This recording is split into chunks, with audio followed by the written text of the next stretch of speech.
Olá, vamos direto ao ponto hoje. Um mergulho fundo na Revolução Francesa, aquele período intenso ali entre 1789 e 1799. A ideia aqui é usar umas fontes bem interessantes para explorar as causas, as fases, que foram bem caóticas, né? E o legado, que é super complexo, de um evento que, bom, mudou o mundo. A nossa missão é ir um pouco além daquela cronologia básica de escola, sabe? Tentar entender as contradições mesmo. Como um movimento que começou falando em liberdade, acabou gerando terror e depois até um império. Exato. Porque essa década ainda mexe tanto com a gente. Pois é, vamos ver como as ideias iluministas e as tensões sociais da época, colidiram de um jeito explosivo. Isso não só criou uma nova França, mas redefiniu o que a gente entende por revolução, certo? E para entender essa explosão toda, a gente precisa voltar um pouquinho, né? Como é que estava a França antes de tudo desabar? A crise financeira era gigantesca, pelo que li, muito por causa das guerras. Assim. Ajudaram até na independência americana, né? Gigantesca é até pouco, viu? O Estado francês estava basicamente quebrado. E o sistema de impostos, absurdamente injusto. O clero, que era o primeiro estado, e a nobreza, o segundo, tinham um monte de privilégios, quase não pagavam impostos. Quem bancava a conta toda era o chamado terceiro estado. E quem era esse terceiro estado na prática? No dia a dia? Olha, era quase todo mundo, mais de 90% da população. Tinha a burguesia, né, que tinha grana, estudava, mas não tinha poder político. Tinha os camponeses, a imensa maioria no campo, e os trabalhadores das cidades, os sans-culottes, como ficaram conhecidos depois. Entendi. Todos eles sustentavam o país nas costas, mas voz política mesmo, quase nenhuma. Essa desigualdade toda era tipo um barril de pólvora. Faz sentido.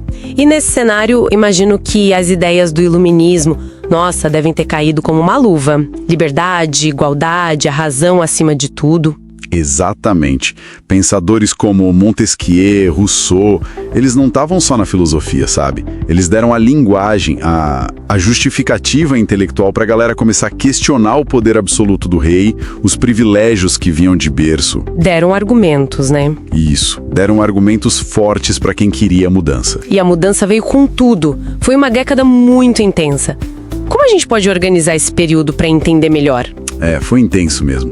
A gente pode dividir em fases, talvez. Tudo começa para valer ali em 1789, né? Convocaram os Estados Gerais, que era uma assembleia que não se reunia há séculos. Certo. Aí o terceiro estado se declara Assembleia Nacional. E claro, o marco simbólico, a queda da Bastilha, em 14 de julho. Aquilo foi uau! Um símbolo forte da queda do poder real. Exato. E logo depois vem a Declaração dos Direitos do Homem e do Cidadão, um documento fundamental que ecoa até hoje. Mas essa fase inicial, talvez mais otimista, não dura muito, né? A coisa radicaliza bem rápido. Infelizmente. Entre 1792 e 1794, mais ou menos, a monarquia cai de vez, proclamam a República e o rei, Luís XVI, é guilhotinado. Pesado. Muito. É a fase da ascensão dos jacobinos, que era a ala mais radical, com Robespierre à frente. Aí vem o período conhecido como Terror. O Terror? Uma perseguição brutal contra qualquer um considerado inimigo da Revolução. Milhares foram para a guilhotina. Ao mesmo tempo, tomaram medidas tipo a Lei do Máximo Geral, para controlar preços, tentar conter a fome. Uma tentativa de controlar a economia. Sim. Mas é aí que a grande contradição fica escancarada, né? Como você defende a liberdade usando o terror do Estado? É complicado. É o grande paradoxo mesmo. E como esse ciclo de radicalização termina? Bom, termina com mais instabilidade, na verdade. O Robespierre também cai, é guilhotinado, aí vem o Diretório, entre 95 e 99. Era um governo mais moderado, mas muito instável, corrupto. E fraco, pelo jeito. Exato. E essa fraqueza toda abriu a porta para o golpe do Napoleão Bonaparte, em 1799, o famoso 18 de Brumário. Basicamente, a Revolução acaba entregando o poder para um general. Falando nos personagens, a burguesia foi muito importante, né? Mas você mencionou as divisões, girondinos, jacobinos. Sim, fundamental entender isso. Não era um bloco só. Os girondinos eram mais moderados, queriam mudanças, mas talvez com mais calma. Os jacobinos eram radicais, queriam aprofundar a revolução. Essa briga definiu muita coisa. Entendo. E não dá para esquecer a força popular, os sans-culottes. Os trabalhadores de Paris, principalmente, eles empurraram a revolução para a esquerda várias vezes. E as mulheres? Elas tiveram um papel ativo nisso tudo. Muito ativo. Elas não foram só coadjuvantes, não. Participaram de eventos cruciais como a Marcha sobre Versailles, que levou a família real de volta para Paris, e tivemos figuras como a Olympe de Gouges. Ah, sim. Que chegou a escrever uma Declaração dos Direitos da Mulher e da Cidadã, exigindo igualdade. Ela foi ousada demais para a época e, infelizmente, acabou guilhotinada também. Que história! E o que ficou disso tudo? Qual o saldo final, assim, para a França e para o mundo? Olha, para a França foi o fim definitivo do antigo regime. Acabou o absolutismo, aqueles privilégios todos da nobreza, as estruturas feudais. Abriu caminho para o nacionalismo moderno e para uma sociedade mais focada na burguesia, no capitalismo. Uma transformação profunda. Total. Mas o impacto fora da França talvez seja ainda mais impressionante, sabe? Pensa na Revolução Haitiana. No Haiti? Como assim?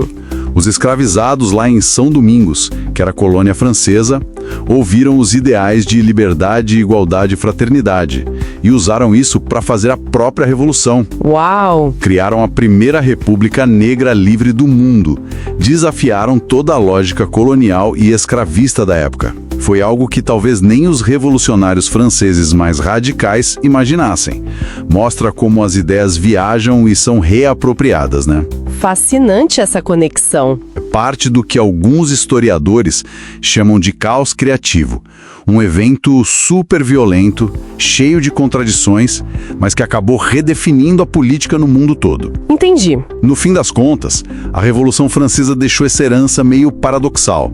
Ideias universais de direitos humanos, que são super importantes, mas que nasceram ali no meio de muita violência, guerra, repressão. De qualquer forma, transformou o mundo. E bom, ainda está no centro de muitos debates. Isso deixa a gente pensando, né? Olhando para essa trajetória tão complexa da Revolução, cheia de ideais nobres, mas com resultados tão brutais às vezes, como é que as sociedades hoje podem buscar as mudanças que precisam, principalmente em nome da igualdade, sem cair naquela instabilidade extrema ou acabar sacrificando as próprias liberdades que querem defender? Parece uma tensão que não some nunca.